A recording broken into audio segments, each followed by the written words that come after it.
अस्सलाम वालेकुम।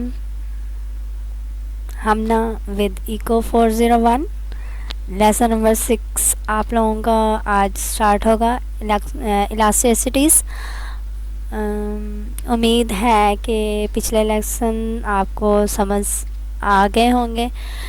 आज का जो लेसन है वो मोस्ट इम्पॉर्टेंट लेसन है आपकी इकोनॉमिक्स की बुक का। One of the most important lesson है और इसमें से इतने ज़्यादा एमसीक्यूज़ बन सकते हैं जिसकी आपकी अपनी सोच है। बहुत ज़्यादा इजी भी है, बहुत ज़्यादा उसको समझने की ज़रूरत भी है और बहुत ज़्यादा आपके इसमें से एमसीक्यूज़ भी आएंगे आपके मिड टर्म में। अगर मिड टर्म घर में होते हैं तब आपके तो वो क्या कहते हैं, चार चांद लग जाते हैं ना। और अगर मिड टर्म कैंपस में होते हैं तब भी आपको बहुत ज़्यादा इसमें से एमसीक्यूज़ आने के ना हो सकते हैं, बहुत ज़्यादा एमसीक्यूज़ आए क्योंकि इसमें एमसीक्यूज़ ही हैं ज़्यादा से ज़्यादा। लेसन स्टार्ट करते हैं। इलास्टिसिटी की डेफिनेशन जो है वो मैंने दो हैं, एक पिंक हाईलाइट की हुई है और एक ब्लू हाईलाइट की हुई है।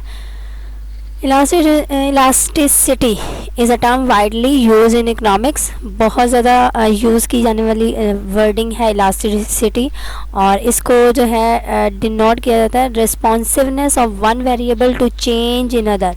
ठीक है, मतलब आपका एक वेरिएबल रिस्पॉन्स होगा, मतलब उसकी रिस्पॉन्सिबिलिटी होगी कि वो दूसरे वेरिएबल को चेंज कर सके या चेंज करे। इन प्रॉपर वर्ड्स क्या हो सकता है, it is the relative response of one variable to changes in another variable. मतलब आपका एक वेरिएबल उस पर ये हक हो जाता है, जैसे हम लोग कहते हैं ना हमारा हक है उस पर, तो ये भी वही चीज़ है कि एक वेरिएबल का हक होगा कि वो दूसरे वेरिएबल को चेंज कर सके, उसकी वैल्यू को, उसकी जो है क्वांटिटी को चेंज कर सके। और फ्रेज़ जो है वो रिलेटिव रिस्पॉन्स इन्होंने यूज़ की हुई है, is the best interpreted as percentage change. तो ये आपका एमसीक्यू है कि रिलेटिव रिस्पॉन्स जो फ्रेज़ है वो किस के लिए यूज़ होता है या किस के लिए इंटरप्रेट किया जाता है, तो वो होता है परसेंटेज चेंज। आप जो परसेंटेज चेंज बार बार इस लेसन में वर्ड यूज़ करोगे, मेरे मुंह से सुनोगे, ख़ुद भी पढ़ोगे, तो वो रिलेटिव रिस्पॉन्स फ्रेज़ ही का वो है, मुखफ़फ़ कह लें या उसका मानी है। टाइप्स ऑफ इलास्टिसिटीज़ 4 हैं। आपका फिर एमसीक्यूज़ हो सकता है कि टाइप्स ऑफ इलास्टिसिटी कितनी है। अब वो कौन कौन सी हैं, प्राइस इलास्टिसिटी ऑफ डिमांड, मतलब एक प्राइस इलास्टिसिटी होगी डिमांड के साथ, फिर आपकी होगी प्राइस इलास्टिसिटी सप्लाई के साथ। ठीक है, नेक्स्ट होगी आपकी इनकम इलास्टिसिटी ऑफ डिमांड। ठीक है, इनकम एक ही होती है, सप्लाई की नहीं होती, सिर्फ डिमांड की इनकम होती है। मतलब हम जो लेबर्स होते हैं उनकी डिमांड होती है कि इनकम दें, जो सप्लायर्स होते हैं या प्रोड्यूसर्स होते हैं जिन्होंने प्रोडक्शन करनी है उनकी डिमांड नहीं होती इनकम की, उन्होंने तो प्रॉफिट गेन करना होता है। और नेक्स्ट फोर्थ जो है टाइप है वो cross price elasticity of demand. ठीक है, cross price elasticity of demand, ये 4 टाइप्स हैं। पहले टाइप देख लेते हैं, प्राइस इलास्टिसिटी ऑफ डिमांड। इसकी डेफिनेशन मैंने हाईलाइट की हुई है। Price elasticity of demand is the percentage change. जब भी इलास्टिसिटी का वर्ड यूज़ होगा परसेंटेज चेंज मस्ट आपका यूज़ होगा। तो in quantity demanded with respect to the percentage change in price. आपकी प्राइस इलास्टिसिटी ऑफ डिमांड क्या है कि आपका परसेंटेज चेंज होगा क्वांटिटी डिमांडेड का with respect to percentage change in price. Quantity demand change होगा क्वांटिटी प्राइस के respect से। ये आपकी जो है ना टाइप्स के नाम उसी से रिलेट कर रही है इसकी डेफिनेशन। और ये देख लें, इन्होंने फार्मूला दिया हुआ है पी और ये ई है आपका और डी, मतलब आपका price elasticity of demand PED, price का P, E का इलास्टिसिटी और D का demand, equals to percentage change in quantity demanded आपने जो लास्ट में लिया हुआ डिमांड है मतलब उसकी परसेंटेज चेंज लेनी है डिवाइडेड बाय आपकी प्राइस की परसेंटेज चेंज। आपके अपने नाम से ही आपका फार्मूला ड्राइव हो रहा है। अगर समझना चाहें या याद आसानी से करना चाहें दोबारा से मैं एक दफ़ा बता देती हूँ। Percentage change in quantity demanded, आपका जो नाम है वो क्या है, price elasticity of demand. Demand का परसेंटेज चेंज होगा divided by percentage change in price. अच्छा जी, ये जो आपका ई है ये इसका नाम एप्सिलॉन होता है, यूनिवर्सल नोटेशन फॉर इलास्टिसिटी। ये आपका फिर एमसीक्यूज है कि what is the universal notation of elasticity.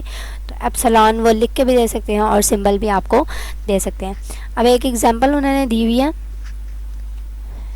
Example क्या है, इफ़ फॉर एग्जांपल आपके पास 20% इंक्रीज़ इन प्राइस, प्राइस जो है वो 20% इंक्रीज़ कर रही है, मतलब ये प्राइस है डिवाइड में आएगा। Of a product causes a 10% fall in quantity demanded. ठीक है, आपको क्वांटिटी डिमांड फॉल कर रहा है, फॉल की वजह से साइन नेगेटिव आएगा और 10% आपको पता लग गया।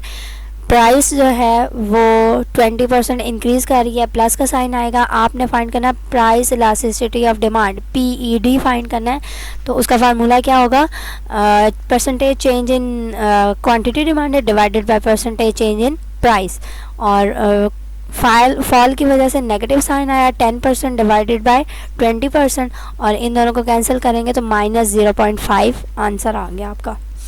नेक्स्ट इसी तरह प्राइस इलास्टिसिटी ऑफ सप्लाई है, तो फार्मूला वही वैसे ही होगा कि percentage change in quantity supplied divided by percentage change in price. ये इसकी डेफिनेशन है और ये फार्मूला है, मैंने आपको बोल दिया पहले ही। एग्जाम्पल उन्होंने दी हुई है, इफ़ आ 15% राइज, मतलब एड प्लस का सिंबल यूज़ होगा इन the price of the product. Price है 15%, मतलब डिवाइड में आपका ये यूज़ होगा 15% राइज इन क्वांटिटी सप्लाइड, ऊपर न्यूमरेटर में यूज़ होगा 15 ये वाला, और the price elasticity of supply find करना है। तो 15 और 15 दोनों 1 हो जाएगा, तो प्राइस इलास्टिसिटी ऑफ सप्लाई यहाँ पे PES होगा, वहाँ पे ऊपर PED था डिमांड की वजह से और यहाँ पे सप्लाई की वजह से S होगा। नेक्स्ट है आपका income elasticity of demand.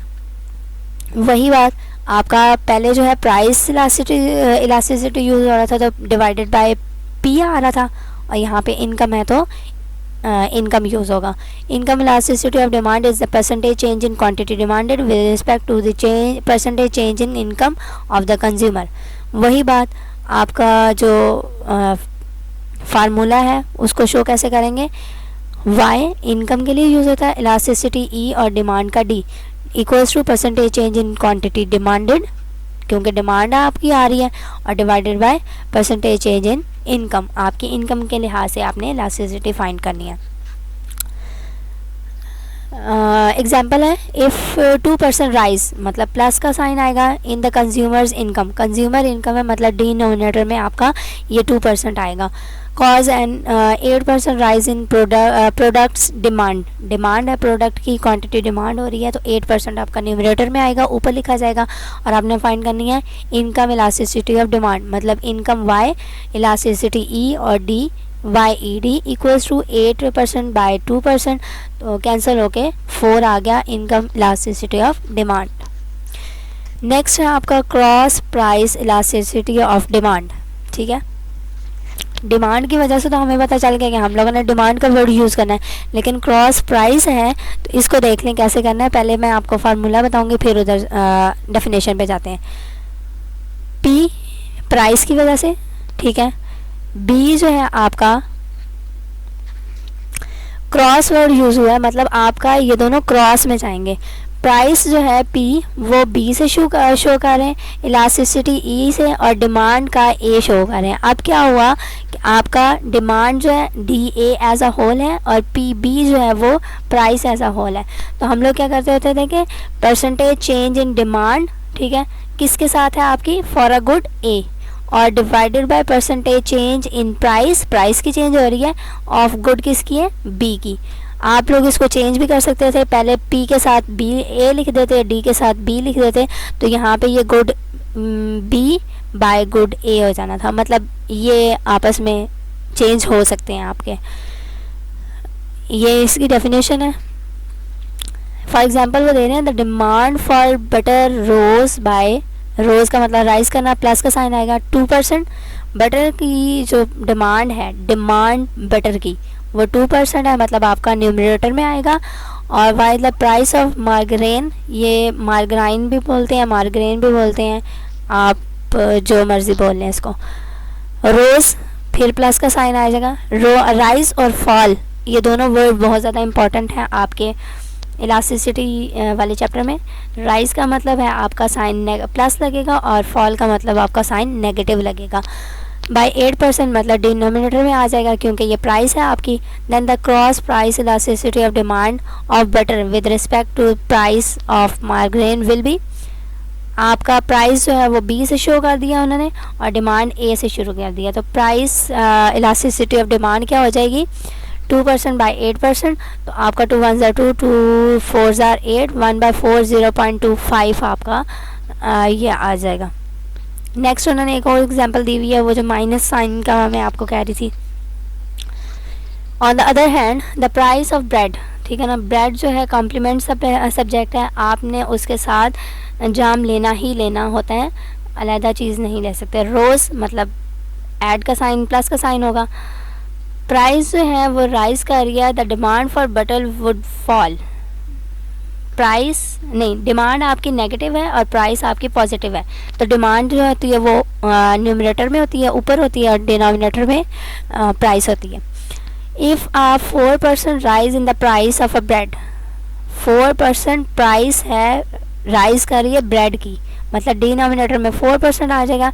Lead to 3% fall in the demand for butter, fall आ गया नेगेटिव साइन और डिमांड हो रहा है तो वो 3% आपका ऊपर लग जाएगा, तो 3/4 इक्वल्स टू 0.75 और नेगेटिव साइन आपका मौजूद है।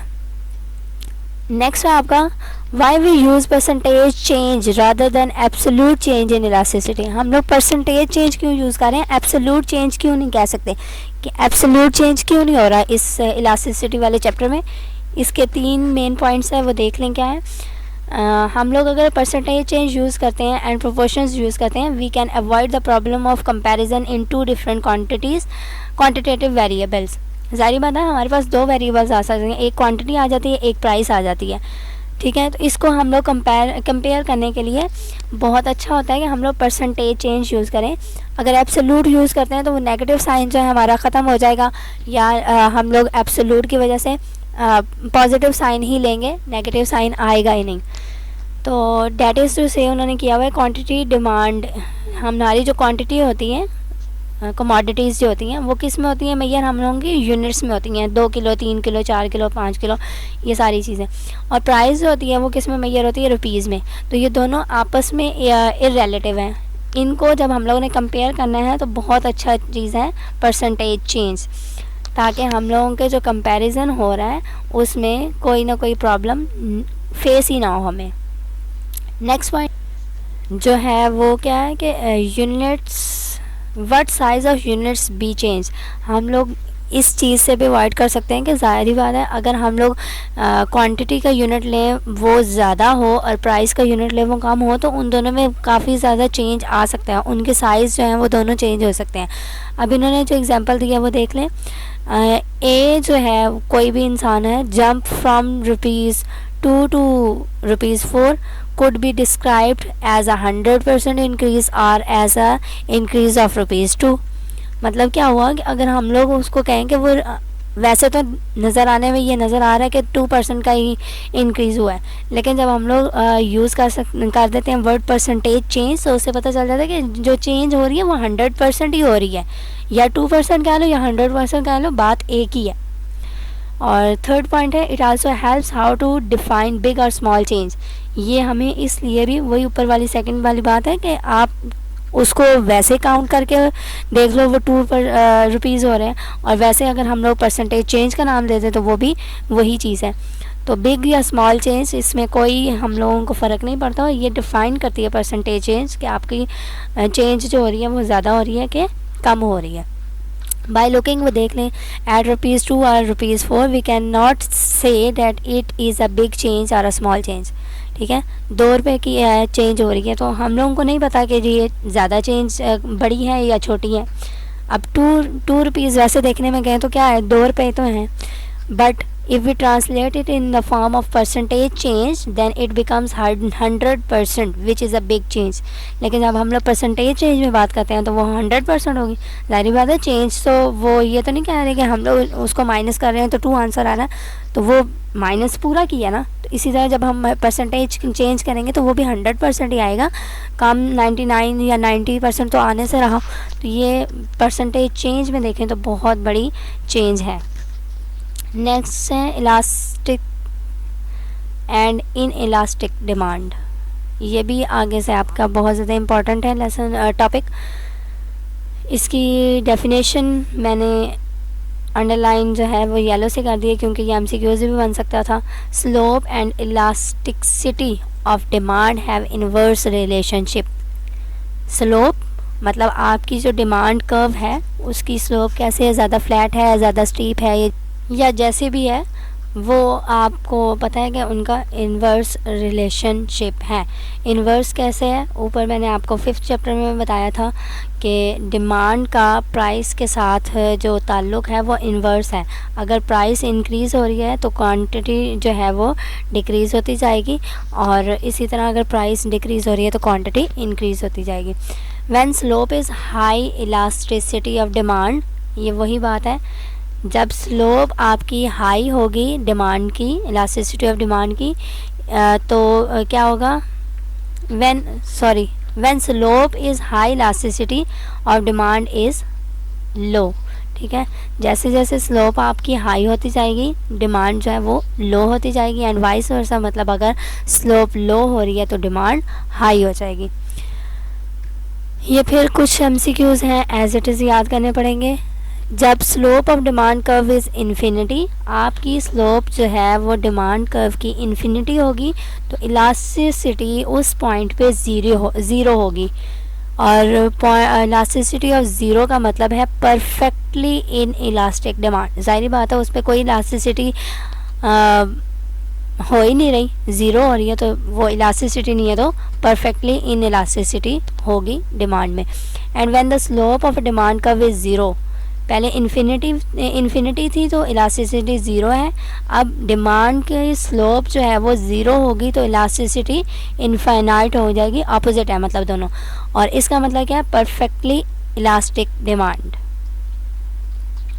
नेक्स्ट कह रहे हैं unit elasticity means that a 1% change in price will result in an exact 1% change in quantity demanded। ये बहुत ज़्यादा इंपॉर्टेंट लाइन है।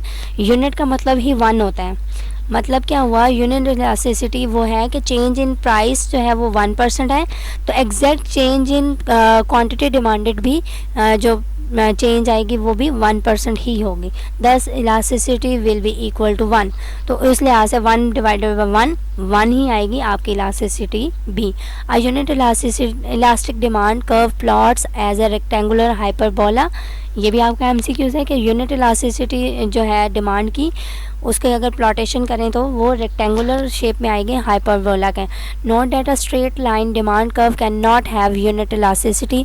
फिर से आपकी MCQs है कि जो स्ट्रेट लाइन है आपकी डिमांड कर्व की उसकी यूनिट इलास्टिसिटी हो ही नहीं सकती, as the value of elasticity changes along the straight line demand curve. ज़ाहिर बात है आपकी जो इलास्टिसिटी है वो चेंज होती रहती है टाइम टू टाइम। अब ये देख लें, उन्होंने 2 ग्राफ्स आपको दिए हुए हैं। इलास्टिक डिमांड कर्व दी हुई है। इलास्टिक लफ्ज़ वर्ड से पता चल रहा है कि लचक, जिसमें आप बहुत ज़्यादा उसमें प्राइस में भी और क्वांटिटी में आपकी चेंज होती रहे, बहुत ज़्यादा दूर तक आपकी क्वांटिटी वो चेंज हो। आपकी डिमांड कर्व उन्होंने शो की हुई है। यहाँ पे आपकी प्राइस P2 है और क्वांटिटी Q2 आ गया। प्राइस इस पॉइंट पे P1 है और क्वांटिटी Q1 है। प्राइस आपकी थोड़ी सी चेंज हो रही है लेकिन आपकी क्वांटिटी जो है वो बहुत ज़्यादा चेंज हो रही है, देखने में नज़र आ रही है। तो ये इलास्टिक डिमांड कर्व है, मतलब आपकी क्वांटिटी जो है वो बहुत ज़्यादा चेंज हो रही है ज़रा सी प्राइस चेंज करने में। इन इलास्टिक डिमांड कर्व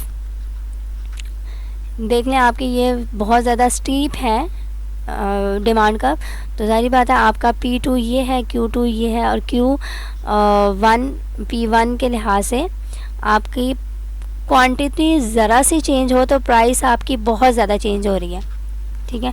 या आप लोग ये कह दो कि प्राइस आपकी बहुत ज़्यादा चेंज हो तो क्वांटिटी कम चेंज होगी। तो ये इन इलास्टिसिटी ऑफ डिमांड कर्व आपकी ये MCQs में भी ग्राफ बाकायदा दे के वो कह देते हैं कि हाँ जी ये बता देंगे आपकी इन इलास्टिसिटी डिमांड कर्व है या इलास्टिसिटी डिमांड कर्व है। नेक्स्ट है total revenue and elasticity. Total revenue TR होता है, मतलब टोटल का T और रेवेन्यू का R equals to P into Q, price into quantity, ठीक है। ये आपका फार्मूला है। फिर से MCQs, इलास्टिक डिमांड होती है और इन इलास्टिक डिमांड आपको ये जो ऊपर उन्होंने डायग्राम बना के दी हुई थी उन्हीं को आगे एक्सप्लेन कर दिया इसमें। Means when price of any product increase, आपकी किसी भी प्रोडक्ट की प्राइस इंक्रीजेज होगी, इट्स डिमांड डिक्रीजेज, ठीक है। डिमांड जो है decreases more than the increase in price. मैंने वही बात आपको की थी, आपकी प्राइस कम हो रही है डिक्रीज़, लेकिन आपकी क्वांटिटी जो है वो बहुत ज़्यादा इंक्रीज़ हो रही है प्राइस के कम होने से। As price increases total revenue decreases, जैसे जैसे प्राइस इंक्रीज़ होगी जाहिर बात है आपका रेवेन्यू जो है वो कम होता जाएगा। रेवेन्यू क्या होती है, मतलब आपकी आमदनी। प्राइस इंक्रीज़ हो रही है आपकी कमोडिटी की, प्राइस इंक्रीज़ होती जा रही है तो रेवेन्यू जो है वो डिक्रीज़ हो जाएगी। इन case of elasticity, elastic demand में वैसे तो आपको ये पता है ना कि हम लोग जितनी चीज़ ज़्यादा सोल्ड करेंगे, जितनी ज़्यादा चीज़ बेचेंगे, प्राइस ज़्यादा होगी तो हमें उतना ही आमदनी ज़्यादा होगी, उतना बेनिफिट ज़्यादा होगा। लेकिन इलास्टिक डिमांड में उसके अपोजिट ये चीज़ होती है। In elastic demand of any product means that if the price of that product increases, अगर तो प्राइस उस प्रोडक्ट की इंक्रीज़ हो रही है, there is very small effect on its quantity demanded, बहुत ज़्यादा छोटा थोड़ा सा अफेक्ट होता है क्वांटिटी में। As price increases total revenue also increases in case of in elastic demand, और इस लिहाज में इस केस में आपकी रेवेन्यू इंक्रीज़ होगी क्योंकि आपकी प्राइस इंक्रीज़ हो रही है। अब इन दोनों बातों को समझने के लिए एक एग्जांपल उन्होंने छोटी सी दी और ये बहुत अच्छी एग्जांपल है। फ्लोर जो होता है आटा, वो हमारी इंसानों की ज़िंदगी का सबसे अहम हिस्सा है। मतलब हम लोग कहते हैं कि रोटी नहीं खाएंगे तो हम लोग ज़िंदा कैसे रहेंगे, ठीक है। फ्लोर चीज़ है, आपके पास ये कमोडिटी है, प्रोडक्ट है, जो भी कह लो आप लोग। It's demand is in elastic, इसकी डिमांड जो है वो इन इलास्टिक है। अब वो इन इलास्टिक क्यों है ये आपको मैं बताती हूँ। इन इलास्टिक में आपने पढ़ा है कि प्राइस जैसे जैसे इंक्रीज़ होगी उसका क्वांटिटी डिमांड पे थोड़ा सा असर पड़ेगा। वही बात इन्होंने लिखी हुई है, as the price of flour increases. अगर आटे की कीमत 100 से 200 रुपये हो जाती है, it's quantity demanded does not decrease much, ठीक है। जाहिर बात है लोगों ने रोटी तो खानी है, वो अब चाहे 100 का हो या 200 का हो, लोगों ने तो उसकी डिमांड करनी है, आटा तो लेना ही है।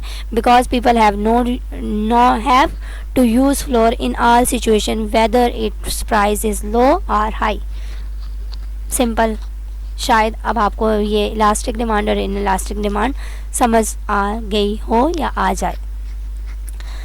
अच्छा जी, एग्जांपल उन्होंने दी हुई दो फर्म्स की, एक इन इलास्टिक डिमांड का फर्म है और एक इलास्टिक डिमांड का उनकी फर्म है।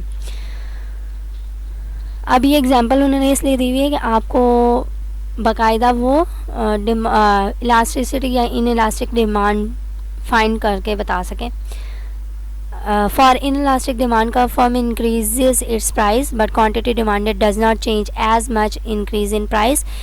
वही बात इनइलास्टिक है, मतलब आपकी प्राइस जो है वो बहुत ज़्यादा चेंज हो गई, 6 से 10 हुई है, लेकिन आपकी क्वांटिटी डिमांड जो है वो 90 से 100 हुई है, ज़्यादा चेंज नहीं हो रहा, तो ये इनइलास्टिक डिमांड है।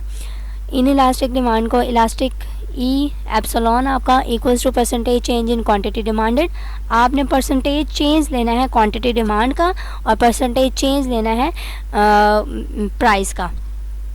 वही बात परसेंटेज के लिए डिवाइडेड बाय 100 किया हुआ है, 90 माइनस 100, और ये जो डिवाइड है होल, ये इन्होंने डिवाइड इससे लगा दिया परसेंटेज चेंज इन प्राइस, मतलब 10 माइनस 6। ठीक है, अब ये देख लें कि आपने ये वैल्यूज़ कैसे लेनी है। देखिए यहाँ पे पहले क्वांटिटी ये है, तो क्वांटिटी के लिहाज से पहली प्राइस जो है वो 10 बनती है, तो इसलिए 90 पहले लिया है तो 10 पहले लिखना है, 100 पहले लिया है तो 6 पहले लिखना है। 10 माइनस 6 डिवाइडेड बाय आपका 6 आ गया। अब क्या हुआ, इन दोनों को सॉल्व करेंगे तो साइन नेगेटिव आ गया और 0.15 आ गया। अब जो अबव इन्होंने फिगर दी हुई है उसमें elasticity from 1 is equal to minus 0.51, minus sign जो है वो इग्नोर करना होता है आपने ये बताने के लिए कि ये कितनी इलास्टिसिटी हो रही है, क्या हो रहा है। तो ये बात याद रखने वाली कि अगर आंसर 1 से लेस आ रहा है, माइनस साइन को नहीं देखना, सिर्फ 1 से लेस आ रहा है तो क्या होगा, demand curve is in elastic. ठीक है, 1 से लेस आंसर आएगा आपका तो इन इलास्टिक है डिमांड कर्व, और अगर 1 से ज़्यादा आता है तो आपका इलास्टिक होगा। ठीक है, ये इलास्टिक डिमांड कर्व, वही बात आपकी प्राइस जो है थोड़ी सी चेंज होने से क्वांटिटी डिमांड बहुत ज़्यादा चेंज हो रही है। इलास्टिक डिमांड है तो 40 माइनस उन्होंने कितना किया 100, तो डिवाइडेड बाय 100, टोटल आपकी क्वांटिटी कितनी है 100। अब जो है 40 लिया है पहले तो उस हिसाब से 7 आएगा, 7 माइनस 6 डिवाइडेड बाय आपका परसेंटेज चेंज इन 6 आ रहा है। इन दोनों सबको सॉल्व करने से माइनस 3.6 आया, माइनस साइन को इग्नोर करेंगे और 3.6 को आपने देखना है कि वो ग्रेटर देन 1 है, तो जिसकी वजह से आपको पता चल रहा है कि ये जो डिमांड कर्व है आपकी वो इलास्टिक डिमांड कर्व है। इलास्टिसिटी बिटवीन 2 पॉइंट्स, आपने पहले एक पॉइंट्स की इलास्टिसिटी देखी है, अब आपने 2 पॉइंट्स की देखनी है। इलास्टिक डिमांड कर्व उन्होंने एक बना दिया आपको, इसमें 2 पॉइंट्स भी प्राइस के भी दे दिए हैं और क्वांटिटी डिमांडेड के भी दे दिए हैं आपको। अब क्या हुआ, वही फार्मूला EKL। ठीक है ना, आपके 2 पॉइंट्स हैं, दोनों पॉइंट्स को देखना है आपने, इलास्टिसिटी E और K और L दोनों पॉइंट्स का कर दिया। Percentage change in quantity demanded divided by percentage change in price है, वही चीज़ आपने 16 माइनस 8 इधर लिखा हुआ, पहले ऊपर जो है फर्स्ट टर्म लिखते थे माइनस सेकंड होती थे, अब देख लें यहाँ पे इन्होंने 16 माइनस 8 किया है तो दूसरी तरफ पे जाके 6 माइनस 8 हो गया। मतलब आपने जो क्वांटिटी पहले ली है उसी के लिहाज से प्राइस पहले लेनी होती है, और डिवाइडेड बाय दोनों 8 हो गए हैं। इस पॉइंट पे आपकी जो प्राइस है वो दोनों 8 हो रही हैं। अच्छा जी, इन दोनों सबको सॉल्व किया तो आंसर -4 आ गया। Since absolute value is greater than 1 so it is elastic. आपकी वैल्यू ये जो आंसर आया -4, माइनस साइन को निगलेक्ट करेंगे, इग्नोर करेंगे, 4 जो है 1 से ग्रेटर है तो ये इलास्टिक है। Similarly we can also calculate for in elastic demand curve, और इसी तरह हम लोग इन इलास्टिक डिमांड कर्व के लिए भी फाइंड कर सकते हैं। नेक्स्ट आ गया आपकी arc elasticity arc elasticity measures the average elasticity between 2 points on the demand curve. आपने एवरेज जो फाइंड करना होता है, आर्क का वर्ड यूज़ होता है एवरेज के लिए।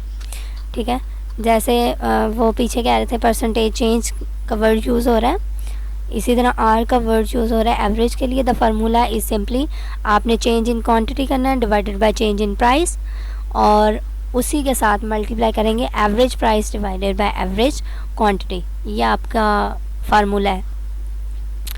To measure the elasticity we take average values for Q and P respectively. हम लोगों ने एवरेज लेनी है, अगर चेंज इन क्वांटिटी है तो एवरेज प्राइस हो जाएगी पहले, और चेंज इन प्राइस है तो एवरेज क्वांटिटी हो जाएगी, उस लिहाज से लेनी है।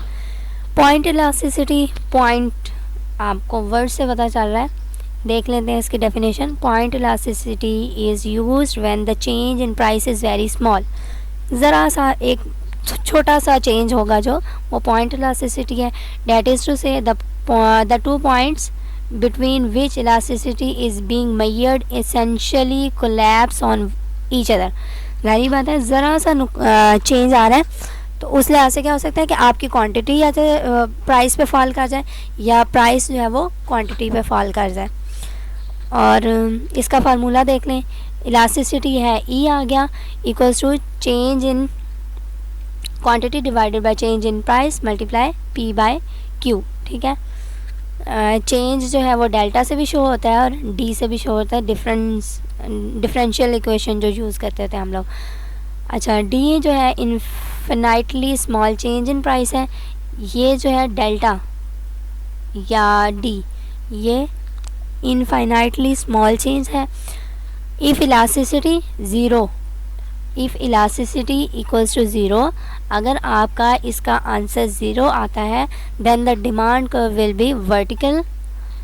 जैसे हम लोगों ने ऊपर कहा है ना कि लेस देन वन आए तो इन इलास्टिक होता है, ग्रेटर देन वन आए तो इलास्टिक होता है। यहाँ पे चीज़ आएगी वर्टिकल और हॉरिजेंटल में। आपकी डिमांड की कर्व वर्टिकल आएगी जब आपका इसका आंसर ज़ीरो आए, और if elasticity is infinity then the demand curve will be horizontal. Last topic है आपका, वो कह रहे हैं point elasticity for quadratic demand equation. Quadratic का मतलब क्या होता है कि आपकी स्केयर वाली टर्म हो। उन्होंने quantity demand equal to 60 minus 15 P plus P square, ये स्केयर आपको बता रहा है कि आपकी क्वाड्रेटिक डिमांड फंक्शन है। ये आपने क्या करना है, पी की वैल्यू, जारी बात है आप हम पी की वैल्यू कोई भी इधर पुट करते हैं तो आप हमारे पास क्वांटिटी डिमांड की वैल्यूज़ आ जाएंगी। उन्होंने क्या किया हुआ है, पी की वैल्यूज़ आप लोग 0 से 10 तक भी ले सकते हैं, 5 तक भी ले सकते हैं, ये आपकी अपनी मर्ज़ी होती है। इन्होंने 3 तक लिया है। 60 आपकी एज इट इज़ है। 15 के साथ उन्होंने पी को पी की वैल्यू लगाई है तो 15 के साथ 0 लगाया तो 0 हो गया। 15 के साथ माइनस 15 के साथ 1 लगाया माइनस 15 हो गया। माइनस 15 के साथ 2 लगाया माइनस 30 हो गया। माइनस 15 के साथ 3 लगाया तो माइनस 45 हो गया। पी स्केयर है तो पी स्केयर की वजह से ये पी स्केयर हो जाएगा। 0 के वैल्यू 0, 1 का स्केयर 1, 2 का स्केयर 4 और 3 का स्केयर 9। अब क्या हुआ, उनके जिस तरह फंक्शन था उसी तरह उन्होंने वैल्यूज़ लगा के क्यू डी फाइंड कर लिया है। ये उन्होंने प्लॉटेशन कर दी है। प्राइस 0, 1, 2, 3, 4, 5, 6, 7, 8, 9, 10 जहाँ तक मर्ज़ी आप कर लें, और क्वांटिटी जो है वो 20, 40, 60, 80 उन्होंने रखी है। प्राइस जब 6 होगी तो उनकी क्वांटिटी डिमांड जो है वो थोड़ी सी कम होगी। फिर प्राइस जो है, चलें इधर से शुरू कर लेते हैं। 0 पे 60 है प्राइस क्वांटिटी, ठीक है। 0 प्राइस पे 60 क्वांटिटी है। 1 प्राइस पे 46 है, ठीक है। 2 प्राइस जब हुई है तो उनकी वैल्यू क्वांटिटी डिमांडेड की 34 आ गई है, और जब 3 प्राइस हुई है तो उनकी क्वांटिटी डिमांडेड 24 आ गई। इसे प्लॉटेशन किया और ये लाइन डिमांड कर्व की आपकी शो हो गई है। अब वो कह रहे हैं कि आपने to find the point elasticity of demand from this quadratic equation. आपके पास अगर क्वाड्रेटिक इक्वेशन दी हुई है और इसी को यूज़ करके आपने फाइंड करना है पॉइंट इलास्टिसिटी। ये तो आपको सिंपल एक वो प्लॉटेशन के थ्रू किया ना। अब यहाँ पे आ जाए, quantity demand equal to 60 minus 15 plus P square है। आपके पास क्वाड्रेटिक इक्वेशन है ये, इसको आपने डिफ्रेंशिएट करना है पी के लिहाज से। डिफ्रेंशिएट जो होता है वो क्या होता है कि आपकी जो पावर होती है वो बेस बन जाती है और ऊपर हम लोगों ने पावर में से एक माइनस करना होता है। तो D Q divided by D P है। पी के लिहाज से इसको डिफ्रेंशिएट करें, यहाँ पे 60 के साथ पी नहीं है तो ये 0 हो जाता है डिफरेंशियल फार्मूला के लिहाज से।